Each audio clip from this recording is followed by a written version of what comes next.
Elizabeth Woodville was born to Jaquetta of Luxembourg and Sir Richard Woodville, a union that sparked controversy in the English court.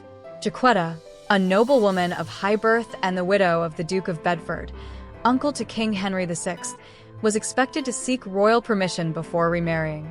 However, she defied expectations by secretly marrying Richard Woodville, a knight of comparatively lower status. Their clandestine wedding was discovered in 1437 and initially punished with a fine, though it was later pardoned. Around this time, their first child, Elizabeth, was likely born, possibly even on the day of their official pardon. Raised at Grafton Manor, Elizabeth grew up during a period of intense political turmoil as tensions between the rival houses of Lancaster and York escalated into what would later be called the Wars of the Roses. While little is recorded about her early years, Elizabeth was likely educated in literacy, music, and courtly manners, preparing her for a life in the noble sphere. Elizabeth's first marriage was to Sir John Grey, a Lancastrian knight, with whom she had 2 sons. When he died in battle in 1461, Elizabeth was left a young widow. It was during this vulnerable time that she met Edward IV, the newly crowned Yorkist king. According to legend, she approached him under an oak tree to plead for her son's inheritance and captured his heart. Despite her status as a commoner and widow, Edward married Elizabeth in secret in 1464, a shocking decision that enraged the nobility. Her family, the Woodvilles, rapidly rose in prominence, securing powerful positions and noble marriages, which further stirred resentment among the old aristocracy. Elizabeth Woodville would go on to become a central figure in the Wars of the Roses, using her wit, resilience, and influence to navigate a ruthless political landscape and ensure the survival of her children and the future Tudor dynasty. Elizabeth Woodville came of age during one of the most turbulent chapters in English history, a time when 2 powerful dynasties, the Lancasters and the Yorks, were locked in a brutal struggle for the throne. Known as the Wars of the Roses, this decades-long conflict reshaped the royal landscape, and Elizabeth would soon find herself at the very heart of it. While the details of her early life remain largely hidden from the historical record, what followed speaks volumes. The woman Elizabeth became, clever, poised, and politically astute, strongly suggests she received a solid education, especially for a noblewoman of her time. She would have been taught not only the expected skills of embroidery and music, but also reading, languages, and the intricate customs of court life. This early training would serve her well in the years to come. After being widowed young when her first husband, Sir John Grey, died fighting for the Lancastrian cause, Elizabeth found herself in a dangerous position. With 2 young sons to protect and no clear political allies, she made a bold move that would change history. In 1464, she secretly married Edward IV, the Yorkist king who had seized the throne only a few years earlier. This daring union shocked the court. Elizabeth, a Lancastrian widow from a family of relatively modest standing, had become Queen of England. But she wasn't just a queen by marriage, she was a force to be reckoned with. Behind the scenes, she maneuvered her family into powerful positions, secured key alliances, and protected her children in an age where loyalty shifted like the wind. Though history has often painted her as ambitious or manipulative, Elizabeth Woodville was above all a survivor, brilliantly navigating a world where power was everything and danger lurked in every shadow. Elizabeth Woodville's life took a dramatic turn when she married Sir John Grey of Groby, a Lancastrian knight. Their union brought her into the heart of the brewing political storm that would erupt into full-scale civil war. Together, they had 2 sons, and for a brief time, she lived the life of a nobleman's wife, secure, respected, and relatively untouched by the chaos unfolding across England. But that peace was shattered in 1461 at the Second Battle of St. Albans. Sir John Grey fought and died in the name of the Lancastrian cause, leaving Elizabeth a young widow with 2 small children and an uncertain future. In a world where a woman's status depended heavily on the men around her, Elizabeth suddenly found herself vulnerable, yet she refused to accept defeat. Rather than retreat into quiet widowhood, she boldly fought for her legal rights, including claims to her late husband's lands and titles. This wasn't just a matter of inheritance. It was a fight for her children's future and her own survival. In a time when few women dared to challenge the system, Elizabeth stood firm. It was one of the earliest signs of her fierce intelligence and unshakable determination. Her actions during this period reveal much about the woman she was becoming. Elizabeth wasn't merely reacting to tragedy. She was already learning how to play the game of power. She understood the value of influence, the weight of legacy, and the importance of forging her own path. These traits would later define her as queen, mother, and political strategist. What began as a story of loss would soon become one of extraordinary ambition. Elizabeth Woodville was no ordinary widow. She was a woman preparing to rise, quietly and strategically, in a world ruled by men and driven by war. In 1464, the course of English history quietly shifted when Elizabeth Woodville, widowed, with 2 children, and of modest noble birth, met King Edward IV. Their encounter has long been wrapped in legend and fascination. Some say she waited beneath an oak tree to plead for the restoration of her son's inheritance. Others believe it was love at first sight. Whatever the truth, what happened next defied every rule of royal expectation. Elizabeth, a Lancastrian widow, was hardly the ideal bride for a Yorkist king. She was not of royal blood, had no great fortune, and came from a family that many considered politically inconvenient. And yet, Edward was captivated. Against all counsel, he secretly married her, an audacious act for a monarch whose marriage was expected to secure alliances, not follow personal desire. When the marriage was revealed months later, it sent shockwaves through the court. The king had rejected a proposed union with a French princess, forfeiting a powerful diplomatic alliance in favor of a woman his advisors saw as politically useless. Nobles were outraged. His chief ally, the mighty Earl of Warwick, later known as the Kingmaker, felt betrayed, sparking tension that would soon explode into open rebellion. But Elizabeth was no passive figure swept up by romance. By securing a marriage to the most eligible man in England, she altered not only her own destiny, but the future of the realm. She became Queen of England, the first English commoner to do so by marriage, breaking centuries of aristocratic precedent. Her coronation marked a shift in power and perception. Elizabeth brought her large family to court, elevating them to influential positions, and quickly proved she was no mere consort. She was a strategist. Her marriage may have begun in secrecy, but her impact would be anything but hidden. Elizabeth Woodville had arrived at the center of power, and she wasn't leaving. As Queen of England, Elizabeth Woodville stepped boldly into her new role, not just as a royal consort, but as a political power in her own right. Crowned in a lavish ceremony at Westminster Abbey in 1465, she quickly made her presence felt at court. With intelligence and shrewd calculation, Elizabeth sought to solidify the position of her large and ambitious family. She arranged advantageous marriages for her siblings, skillfully tying the Woodvilles to powerful noble houses. But these alliances, while strengthening her family's influence, earned her no shortage of enemies. Chief among them was Richard Neville, the Earl of Warwick, once Edward Ivy's greatest supporter. Warwick viewed Elizabeth's rise and the prominence of her kin as an insult to the established nobility. To him and others, the Woodvilles were upstarts, interlopers who had seized power through a queen's favor rather than through blood or battlefield honor. Tensions escalated. Court factions splintered, alliances shifted, and civil unrest brewed. Elizabeth found herself at the heart of it all, balancing motherhood, queenship, and survival. Despite the turbulence, she gave birth to 10 children with Edward IV, including 2 sons, the future Edward V and Richard, Duke of York, securing the Yorkist dynasty and intertwining her bloodline with the crown. But her time as queen was not marked solely by political maneuvering. Elizabeth understood the power of pageantry and public image.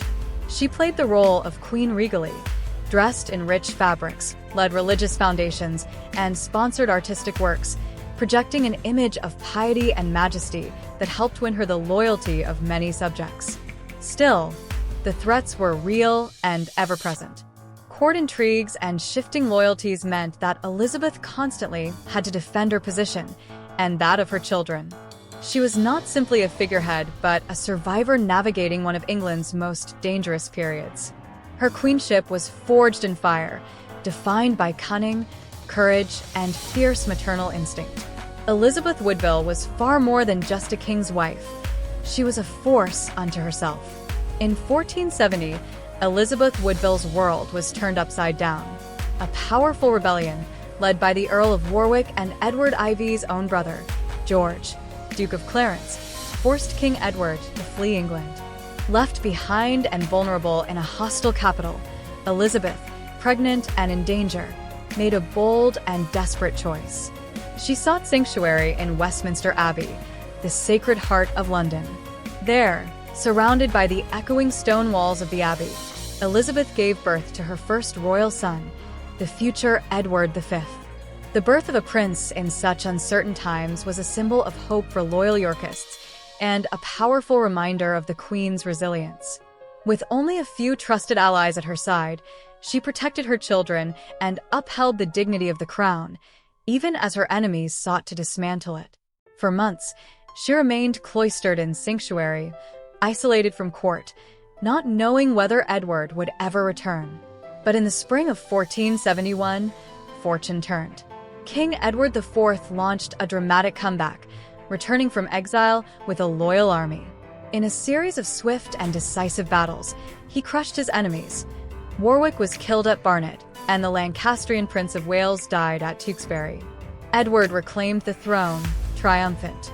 With the rebellion extinguished, Elizabeth emerged from sanctuary and returned to court at her husband's side, now the mother of the heir to the English crown.